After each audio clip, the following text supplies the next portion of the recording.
Olá, sejam muito bem-vindos ao programa Capital Natural, seja pelos impactos do seu processo produtivo, pela cultura do consumo que está no cerne do seu surgimento. A indústria da moda sempre foi tida como uma das vilãs da sustentabilidade. Por outro lado, está também no seu DNA a inovação e o pioneirismo na criação de tendências e comportamentos, o que a coloca num papel importante no movimento pelo desenvolvimento sustentável.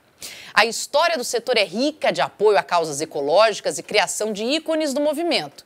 Quais são, então, os passos que o setor da moda está dando atualmente neste tema?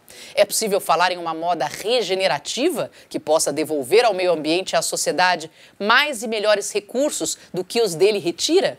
Para debater o assunto, estamos hoje muito bem acompanhados com Chiara Gadaleta, ela própria um ícone brasileiro da moda, que se direciona ao desenvolvimento sustentável, que iniciou sua carreira como modelo nos anos 90 e é fundadora do movimento Ecoera, que une design e sustentabilidade. E Marcel Imaizumi, diretor executivo de operações e planejamento estratégico da Vicunha, profissional com 28 anos de trajetória na indústria têxtil. Olha, muito obrigada por vocês dois estarem aqui conosco. Imagina, esse assunto ele é... Nossa. Muito obrigada.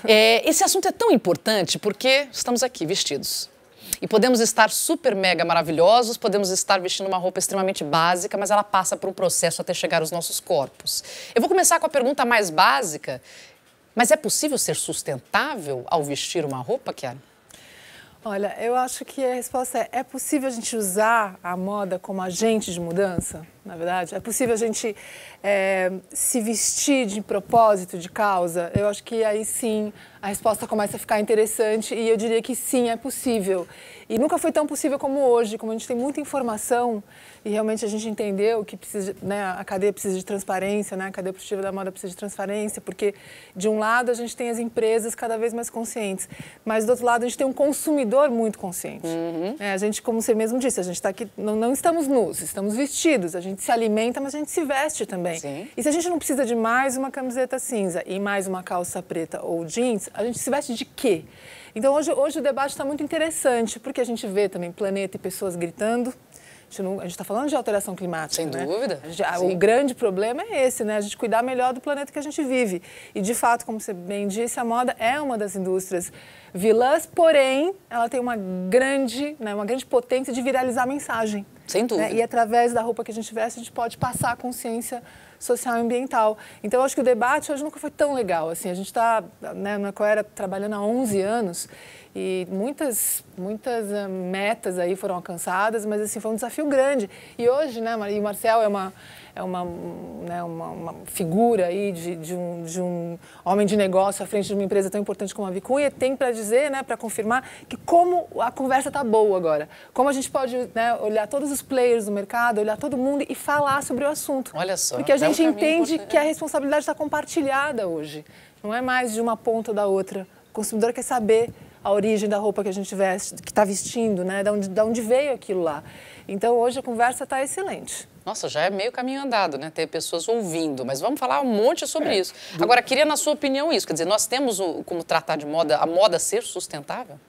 Primeiro tem que entender a palavra sustentável. Vamos lá, de cara. Então, vamos entender. Eu acho que o setor têxtil, por exemplo, ele tem um impacto muito grande porque você sente o que a gente está produzindo. Então, ele está na vida cotidiana das pessoas. Então, sustentável para mim não é só o lado ambiental, é o lado do social e o lado da econômico, porque você, nesse circuito da sustentabilidade, você tem que manter o movimento, manter as empresas, continuar gerando emprego. Aprendi com a Chiara a questão da sustentabilidade cultural, que eu acho que é uma responsabilidade, sim, das organizações preservar as características regionais, seja de país, seja de localidades. Então, é um tema amplo, mas eu queria colocar algumas coisas interessantes. Hoje, no mundo, há uma superprodução. Existe mais capacidade produtiva do que demanda. Isso é um fato.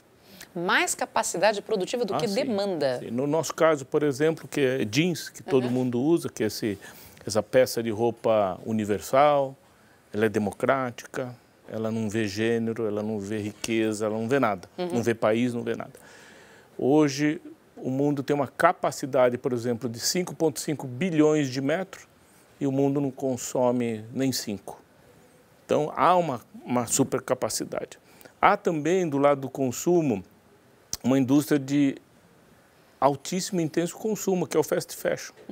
E isso também impulsionou muitas empresas a investir, criar muitos locais até de exploração de trabalho, buscando sempre cada vez preço. Hoje a moda é uma moda de preço, não é uma moda de arte, de design. E eu acho que em algum momento isso tem que começar a reverter.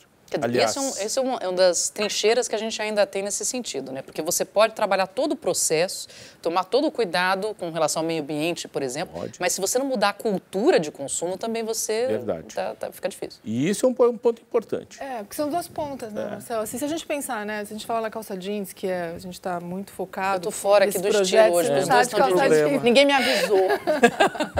Mas, de fato, é uma peça muito... É um ícone, é icônica e é realmente universal. Enfim, se a gente imagina que o processo, né, o ciclo de vida dela começa no plantio do algodão e termina no descarte do consumidor final, essa cadeia, esse ciclo, essa cadeia é longa. Né? O consumidor final não estava acostumado a olhar e ver a origem, né? Porque era um consumo que não ativo. Hoje, porque justamente a capacidade, né, assim, o planeta ficou sobrecarregado. A informação, a gente tem muito mais informação, tem mais acesso. As mídias sociais deram voz a todo mundo. Ainda bem, né, porque a gente consegue usar a nossa voz para espalhar mensagens positivas. Sim. Então, a gente olha enquanto consumidor final, porque também todos somos consumidores finais. Mesmo cada um trabalhando, né, na indústria da moda no seu pedacinho, a gente dorme no travesseiro e todos somos consumidores finais. Então, a gente quer saber, de fato, né, que esse plantio, né, em que situações que ele está sendo feito. No nosso caso, esse projeto incrível que a gente vai contar também sobre a pegada hídrica, né, a questão da água. Né, assim. Então, usar hoje a moda, né, para poder colocar luz em questões importantes, relevantes do dia a dia, né, eu acho que virou assim, uma missão. Eu costumo dizer nas palestras que a moda é um repórter do seu tempo, sabe? A moda sempre representou o seu tempo. Nossa, eu queria falar com você sobre isso. Quer dizer, a moda do século XXI é diferente de outras modas? Se a gente pensar, né, mas só que assim, eu acho que tem coisa esteticamente falando... é uma metamorfose sempre, é uma mudança, uma evolução. Agora essa evolução está vindo com uma conscientização diferente. Ela está vindo. A globalização, a internet, o acesso à informação está trazendo, no mínimo, está trazendo uma certa consciência. Quanto tempo isto vai afetar as organizações? Talvez muito mais rápido que muita gente esteja pensando. Porque nós, de novo, nós somos consumidores, afinal. E nós, queira ou não, a gente está mudando o nosso consumo. Isso eu tendo a acreditar, mas eu fico pensando que falamos para grupos muito próximos a nós mesmos, normalmente, certo? Verdade. Então, você fala com seus amigos, eles já entendem disso, aí um comenta com o outro, ok. Mas, realmente, as pessoas que têm um poder aquisitivo menor, elas bancam uma roupa que é mais sustentável, porém custa mais caro, por princípio? Porque aí fica difícil. Estamos chegando nesse ponto onde a pessoa deixa de comprar duas calças, compra uma, mas porque essa uma tem uma história mais interessante, não? Eu acho que nesse começo, né, nessa pontinha do iceberg, né, que são, de repente, nossos mais próximos, ou então de pessoas que têm mais acesso à informação, sim. Só que começa assim, começa de algum lugar, né? Então, a ideia é que nem aquela pedrinha que você joga na água, que ela vai reverberando. Sim. E a moda, ela faz isso. Né? A moda ela é cíclica e ela espalha. Então, voltando na história do repórter do seu tempo, né? A moda nos anos 70, 80, 90, até os anos 2000, ela, né, é uma inquietação minha, ela representava seu tempo porque a gente conseguia, numa fotografia, olhar lá e identificar exatamente onde que estava. Pela pose da mulher, pelo cabelo, enfim, pelo carro que ela tinha, pelo marido que ela tinha, eu costumo dizer, pelo cachorro que ela tinha. Você sabia, pela maquiagem. Na virada dos anos 2000, do milênio, com fast fashion, fast food, fast tudo, você perdeu esse foco. Né? Era para ter perdido mesmo, porque era uma democratização, todo mundo queria ter acesso. Então, naquele momento, se entendeu que era aquilo que tinha que fazer. Mesmo que já a crise, né, ambiental e social já estava lá, mas a gente fez essa virada e perdeu o foco. E aí eu falei, bom, então tinha uma grande democratização, todo mundo podia ter acesso a tudo, caro, barato, boa qualidade, péssima qualidade, que durava muito tempo, mas que era descartado, por outro lado, descartado com muita facilidade. E aí, com a virada realmente do milênio e com o planeta realmente gritando e a sociedade pedindo socorro, literalmente, que moda é essa que podia representar os nossos tempos? Que moda é essa, já que a moda é uma fotografia fiel da sua época? Obviamente seria aquela moda conectada com, né, esses 4 pilares da sustentabilidade, que são esses que o Marcel falou. Então, seria uma moda que pudesse representar os nossos tempos, porque daqui a pouco, né, se a gente, né, daqui a 20, 30 anos, a gente vai olhar aquela moda que gritava uma mudança, que o Marcel falou. E às vezes nem leva tanto tempo, né? Eu não lembro com tanta clareza. Desses anos 70, dos anos 60, 70. Eu sou de 80 para cá. Boa, Marcelo, boa. Mas eu vou falar uma coisa, tem sim como mudar, porque a classe dominante, ela é a única que tem recurso, capacidade de fazer mudança. E tem gente hoje engajando nesse tipo de causa. Talvez não pessoas da minha geração, mas a nova geração está vindo defendendo causa. Nossa, isso é aprende na escola. E os desejos já são bem diferentes. Não, pera, fica nesse movimento, pensa, 2 segundos eu vou voltar com o Capital Natural, porque esse assunto aqui tá longe de acabar. Calma.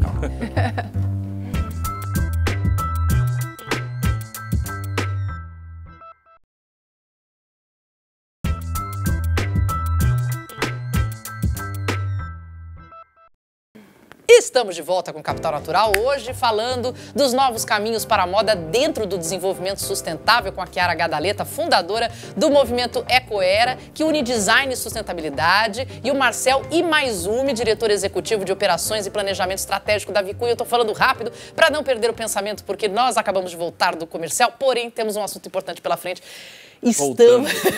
Voltando. Os jovens estão fazendo mais pressão e isso a gente pode contar que vai trazer... Eu posso falar dos meus filhos. Meus filhos não usam roupa de marca mais. Eles não querem. Pra que eu quero roupa de marca? Eles não querem. Ponto. Eu falo para eles escolherem por uma questão de roupa de qualidade. Sim, sem dúvida. Então, eles vão começar a mudar. E eu acredito nessa mudança. Sabe por quê? Em casa tem gente que trabalha e observa isso e leva esse tipo de ensinamento. Então, nós somos modelo. Até porque a gente, essa galera jovem, né, ela está em transição de uma sociedade do ter para o ser, né? O que você é, o que você representa. Então, por isso, que moda te representa? Você se veste de quê? E não que eu tenho, olha, eu tenho muitas calças, sei lá, 15 calças de marca, super caras. Era a questão do status. Não faz muito tempo que você tinha que ter um label em você, uma etiqueta em você para poder dizer quem você era. Então, eu acho que essas novas gerações quebram isso completamente e falam, poxa, ok, eu não preciso de mais uma calça jeans, mas a que eu quero, porque a moda também é feita para sonhar, eu quero consumir, eu quero ter aquela calça, mas aí aquela calça, qual é a conexão daquela marca com o futuro, com o hoje, que a gente fala, não é nem o futuro, não é nem amanhã, é o agora, né? É o agora. Qual é a conexão real daquela marca com as necessidades do hoje, né? Para que o mundo continue minimamente como é que está. E aí a gente começa a ver aí algumas empresas, como a Vicunha e outras, que começam então a pensar no produto, um produto que carregue consigo esses atributos sustentáveis, que de fato a sustentabilidade 100% não existe, é uma utopia absoluta. Aliás, cuidado para marcas ou projetos que falam não sou 100% sustentável, não é impossível, não existe. Mas o que existe são atributos sustentáveis, ou o que existe, a gente fala muito, é impacto positivo. Estamos sendo um pouco otimistas, porque a gente passou do impacto negativo logo positivo, mas a gente está calculando aí impactos negativos, neutralizando, compensando, mas já de uma forma otimista, falando de impacto positivo, porque a moda tem essa vocação, né? A gente, você tá linda, vestida, Marcel tá arrumado, eu também me arrumei para vir aqui. Então, assim, a gente usa a moda, né, como expressão pessoal, né? Interessante. E ela vem com humor, ela varia de acordo com a sua época. Você chega uma época... Eu, por exemplo, estou procurando coisas muito mais confortáveis. Que negócio de ficar pegando, que ficar apertando, pode fazer o corpo ficar do que foi, eu não quero estar confortável. Sabe assim? Não precisa mais, né? Não, chega. E aí você junta a inovação tecnológica. Mesmo na indústria do algodão, existe hoje muita tecnologia para justamente atender essa necessidade do conforto, essa necessidade do bem-estar, mas e vem por trás aí uma coisa que a gente já percebeu há muito tempo, a questão do consumo consciente. Ele está vindo. Eu quero entrar nisso, porque numa outra etapa eu vou falar da pegada hídrica, que é importantíssima, vai pegar um bloco inteiro do programa. Mas eu quero continuar um pouquinho no consumidor, porque nós temos hoje, claro que isso sempre de alguma forma existiu, mas eu acho muito mais forte a necessidade e grupos que compartilham, por exemplo, a roupa, revendem a própria roupa. Ah, usei algumas vezes, não quero mais. Em vez de deixar jogado, de jogar fora, ou simplesmente dar, ainda revenda, fazer troca com os amigos. Quer dizer, é interessante porque você vê isso pipocando em vários lugares, você dá um destino mais útil para aquela roupa, para aquela vestimenta, e você faz circular, sem a necessidade do consumo, comprando também, não? E é bacana. Bacana. Esse é um movimento As empresas não gostam muito, mas... Olha, acho que é uma questão das empresas gostarem ou não. É uma questão das empresas se adaptarem, entenderem que isto é um fenômeno, é um hábito que vem, e aquelas empresas que queiram realimentar essa circularidade, que ela não é perfeita, há perdas, né? Então, as empresas como a Vicunha, como a minha empresa ou outras, elas vão ter que repensar como é que elas vão agir nesse mundo onde a demanda por novos tecidos vai diminuir. Então, eu gostaria de crer que lá no futuro, em algum lugar do futuro, as empresas vão começar, ou o mercado consumidor vai ter a transparência necessária para poder escolher inclusive o tecido. Olha só. Por isso a gente está falando, né, de economia circular, né? A gente entendeu que aquele modelo linear ele não funciona porque ele gera muito lixo, né? E o circular não, ele vai economizando, porque no final das contas a gente está falando de dizer não para desperdício e optimizar recurso, que sejam todos, não os recursos só naturais, né, que realmente são finitos, a gente começa a entender, está ficando na nossa cara, assim, que os recursos naturais precisam ser cuidados, porque eles acabam se a gente não cuidar, e também porque existe aí uma mudança de paradigma em relação aos modelos de negócio. A gente desmistificou. Antes, usar uma roupa usada era um problema sério, você não podia. Tinha uma questão até mística. Meu Deus, será que a pessoa que você usou aquela calça antiga não beijava energia? Será que morreu? Será que matou? Será que foi traído? Será que isso... Era uma coisa, né? Tá novo, gente. Hoje não, isso já se quebrou porque passou um tempo. A gente teve um tempo de maturidade, né, para entender. Por isso que hoje a gente fala sobre consumo consciente, não se falava 5, 6 anos atrás.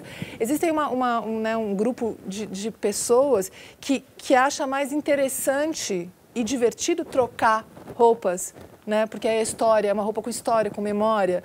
A outra acha que não quer carregar uma marca que não está conectada. Sim. Então, assim, existe uma nova maneira, né? Antes, assim, era muito impositivo, né? A moda, as grandes marcas impunham a tal da cor, era a cor da coleção. As revistas diziam, é assim, o padrão é esse, você vai ser assim, ou então você não vai ser aceita. Hoje, olha só, a gente tem uma diversidade de padrões que é maravilhosa. Se a gente fala, né, do âmbito social, a gente tem aí corpos diferentes sendo aceitos. Isso é maravilhoso, meu Deus.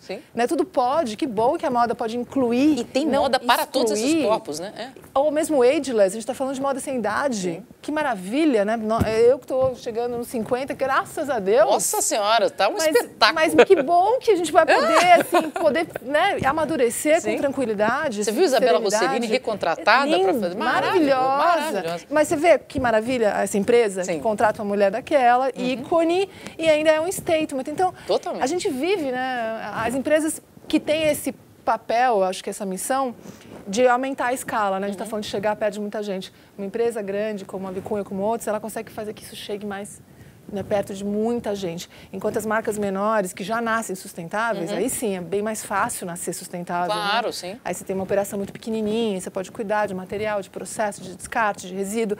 Só que aí você consegue chegar né, no seu âmbito, um âmbito menor. Quando você vê numa grande empresa, que ela é uma escala maior, que é esse que eu acho que hoje o desafio é poder chegar para muita gente, que a gente quer que a moda se conecte, né, e que represente a natureza e as pessoas para muita gente, e não que seja para 3, 4 pessoas. Não, até porque aí não faz muito vento. Não é muito sustentável. Quando você olha o varejo também você vê já iniciativas totalmente diferentes, né? Upcycling, pessoal pegando roupas usadas, reconstruindo e gerando emprego. Tem empresas de varejo que já pregam o repair, né? Ou seja, a restauração. Compre minha roupa e a hora que ela estragar, traga de volta, que eu vou consertar ela para você. Isso eu não sabia. Tem aqui no Brasil? Aqui no Brasil ainda não tem, mas lá fora... Olha que ideia, vamos começar a implantar. Tem muita coisa bacana vindo, aproveitando essa onda da consciência do consumidor. Tem marcas maravilhosas, já trazendo o conteúdo dela é este. Agora tem projetos maravilhosos também. Eu vou falar disso quando o Capital Natural voltar, não saia daí, o intervalo é rapidinho, a gente já volta.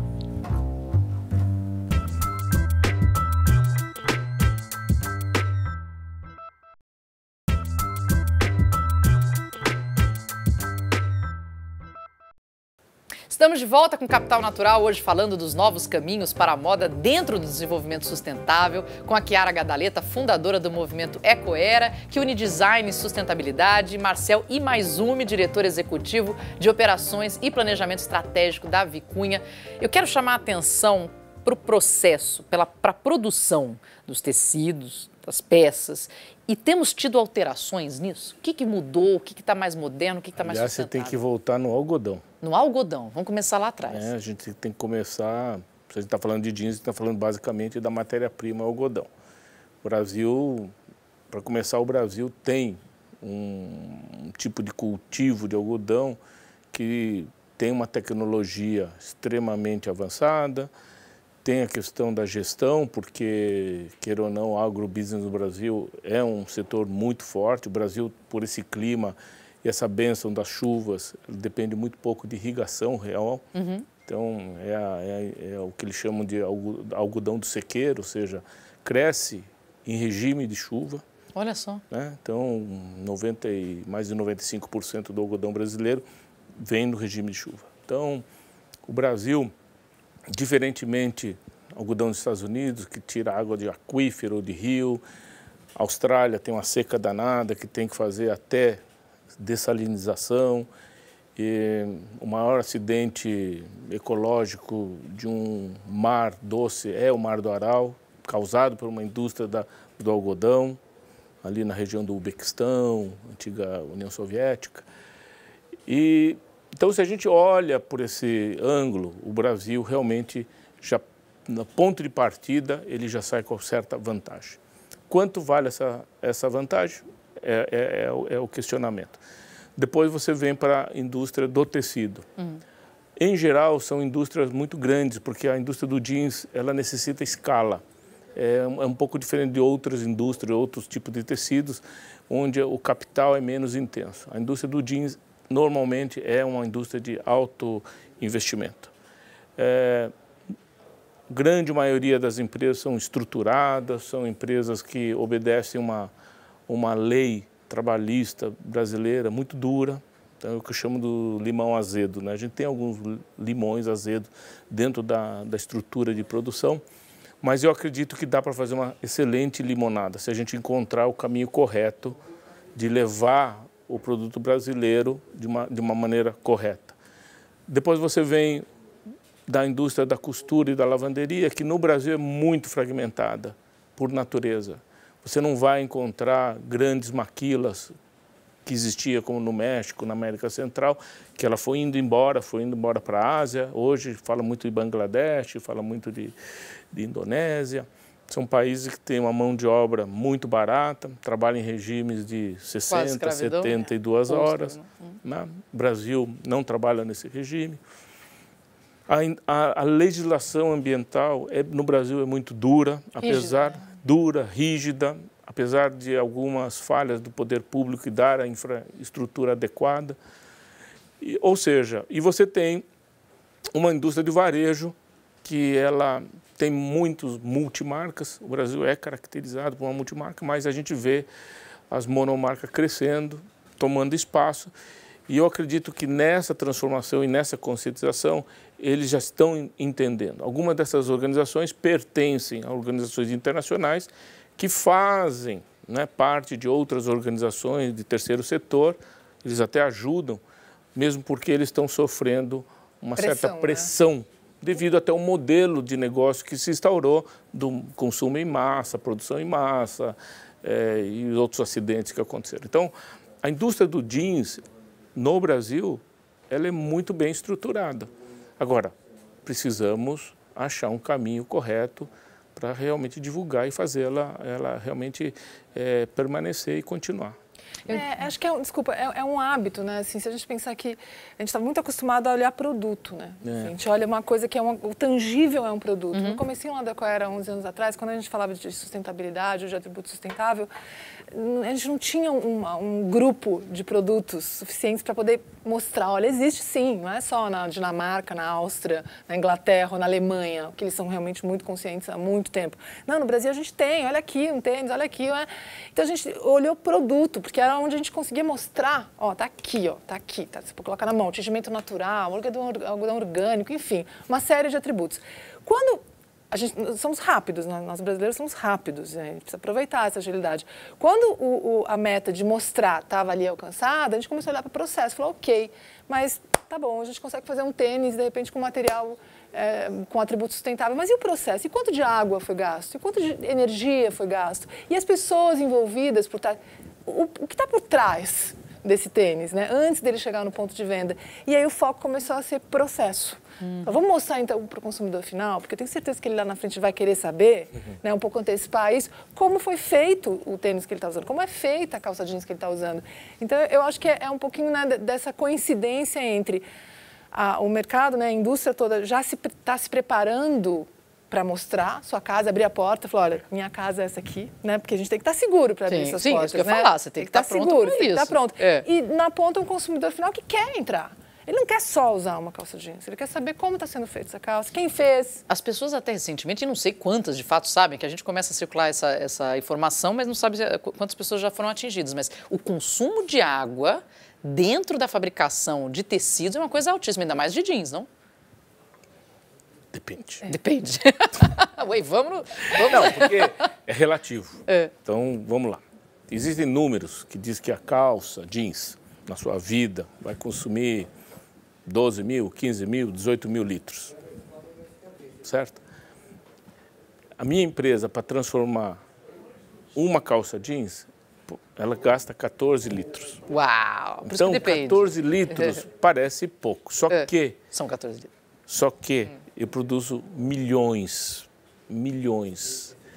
então, de metros. Eu produzo a quantidade, eu estava brincando com o pessoal interno lá, 4.500 voltas na Terra é a minha produção anual de tecido. Gente do céu. Então, quando a gente coloca a quantidade de tecido que eu vendo e transformo em litros d'água, isso dá algo em torno de 1,5 bilhões de litros dentro das minhas fábricas. Então, localmente, ela consome muita água.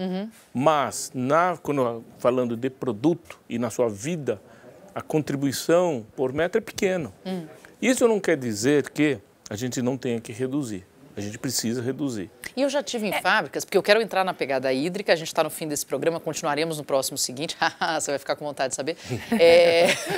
Porque eu, inclusive, tive empresas fazendo matéria para o Jornal da Band, mostrando essa estrutura, de colocar equipamentos, grandes tonéis, aquela coisa toda, para reutilizar a água. Quer dizer, é possível, e estavam tirando do Rio Tietê, limpavam a água do Rio Tietê para colocar, e não era para usar na roupa, mas era para resfriamento de máquina, pelo menos essa parte, depois você tornava limpo, quer dizer, tinha uma coisa toda muito simpática. Né? É um sistema, mas que necessitou de um investimento que não foi barato.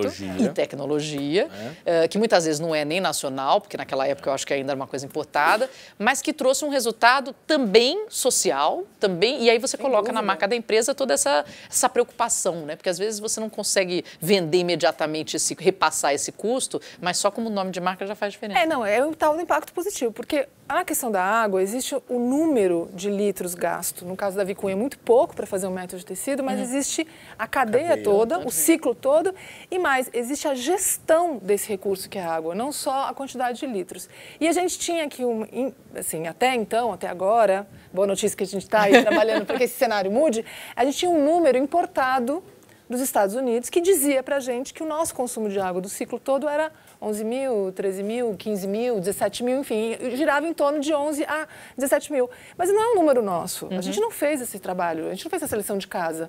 Né? A gente não fez esse cálculo desde o plantio do algodão até o descarte do consumidor final. A gente estava sempre de uma certa preguiça em usar esse número que não era nosso, sendo que as condições locais são as nossas. A bacia hídrica é nossa, brasileira, não é americana e nem europeia. Então, eu acho que assim, tem a pegada hídrica, esse projeto desenvolvido junto com a Vicunha, que é uma parceria Ecoera-Vicunha, é importantíssimo, porque a gente não só calcula esse nosso número de água, o consumo da nossa, né, que a gente brasileiro, que nós brasileiros, que a nossa indústria tem aí de consumo de água, que pode ser maior que a gente já conhece. A gente não está muito preocupado se ele é maior ou menor. Por quê? Porque uma hora que você sabe, você consegue estabelecer meta de redução.